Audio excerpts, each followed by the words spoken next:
केरला वयनाड में heavy rainfall हुआ, जिसकी वजह से इतना भयंकर लैंडस्लाइड हुआ कि वयनाड में मुंदकाई एंड चूरलमाला, अत्तमला एंड नूलपूजा टाउन में बुरी तरीके से तबाही मच गई एंड पूरा बर्बाद हो गया। वहां जो लोग बसे हुए थे सब लोगों का घर बर्बाद हो गया, उजड़ गया।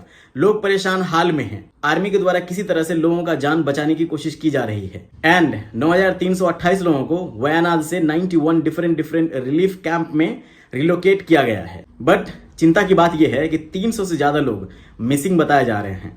उस हैवी रेन में, कीचड़ में, इतना ज्यादा बहता हुआ पानी में 130 बॉडी पार्ट्स को रिकवर किया गया है। बाकी के लोग और बॉडी पार्ट्स कहां हैं ये ढूंढना बहुत मुश्किल हो रहा है, बहुत चैलेंजिंग हो रहा है। इस लैंडस्लाइड से 264 लोग इंजर्ड भी हो गए हैं। आज 3 अगस्त है और पिछले 5 दिनों से रेस्क्यू ऑपरेशन चल रहा है और गवर्नमेंट की तरफ से पूरी कोशिश की जा रही है कि लोगों को किसी भी हाल में वहां से सुरक्षित निकाला जाए और सुरक्षित जगह पे पहुंचाया जाए, जान बचाया जाए। लेकिन नुकसान इतना ज्यादा हुआ है कि गवर्नमेंट चाह करके भी भरपाई नहीं कर सकते। लेकिन आखिर इस भयंकर लैंडस्लाइड का रीजन क्या है, चलो जानते हैं आज की इस वीडियो में।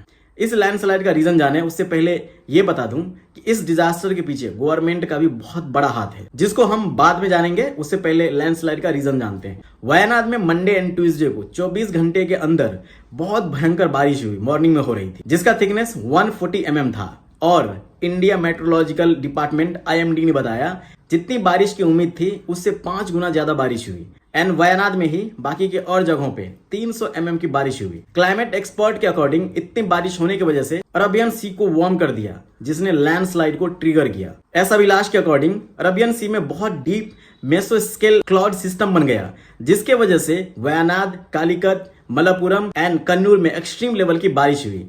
और ये बादल वैसे ही बना था जैसे 2019 के डिजास्टर के टाइम बना था। केरला में अक्सर लैंडस्लाइड होते रहता है। जो 2018 में हुआ था वो भी भयंकर था और 2019 में भी हुआ था वो भी भयंकर था।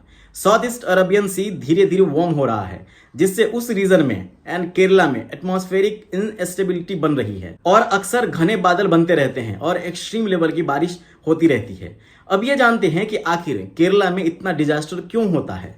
क्लाइमेट साइंटिस्ट रॉक्सी मैथ्यूज कहते हैं कि लगभग में केरला का 50% हिस्सा हिल्स एंड माउंटेनियस रीजन से बना हुआ है, जिसका स्लोप 20 डिग्री से भी ज्यादा है, जिसकी वजह से केरला डिजास्टर के लिए सुइटेबल बन जाता है। स्टडी के अकॉर्डिंग केरला के कुछ डिस्ट्रिक्ट हैं इदुक्की, एर्नाकुलम, कोट्टायम, वयनाड, कोझिकोडे एंड मलप्पुरम, जहां ज्यादा लैंडस्लाइड होता है। और कहते हैं कि 59% लैंडस्लाइड वहां होता है जहां खेती बाड़ी होती है, प्लांटेशन होता है। Farmer earth science ministry and climate scientist M Rajeevan कहते हैं कि इस वेस्टर्न घाट्स रीजन में पहले घने जंगल हुआ करते थे, जो अब खत्म हो गया है और अब रबर ट्रीज है जो मिट्टी को इतने मजबूती से होल्ड नहीं कर सकता, जिसके वजह से भी लैंडस्लाइड होता है। इसके बाद आता है सबसे मेन रीजन।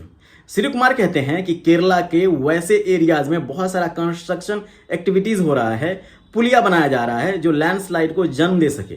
इसलिए कंस्ट्रक्शन से पहले एंड पुलिया वगैरह बनाने से पहले गहरी मंथन की जरूरत है। बहुत सारे रिवर को हम जगह ही नहीं दे पा रहे हैं, जो बाद में बाढ़ का कारण बनता है। एंड आए दिन हम सुनते आ रहे हैं कि फलाने हिल स्टेशन की दूरी कम करने के लिए बीच से रास्ता बनाया जा रहा है, तो हिल ही धंस गया। तो गवर्नमेंट को ऐसी जगहों पे सच में ध्यान देने की जरूरत है। देश में जहां वल्नरेबल एरियाज है, जहां से लोगों को तकलीफ के बजाय सुविधा हो, वहां कंस्ट्रक्शन का काम करवाया जाए, पुलिया बनवाया जाए। और जहां से लोगों की जान जा सकती है, लोगों के जान का खतरा है, वहां ऐसे काम को रोक दिया जाए। The western Ghats ecology expert panel ने 2011 में ही ये डिक्लेयर कर दिया था कि वेस्टर्न घाट्स के 1,29,037 स्क्वायर किलोमीटर का 75% पार्ट जो गुजरात, कर्नाटका, महाराष्ट्र, गोवा एंड केरला में कवर होता है, एनवायरमेंटली सेंसिटिव एरिया है।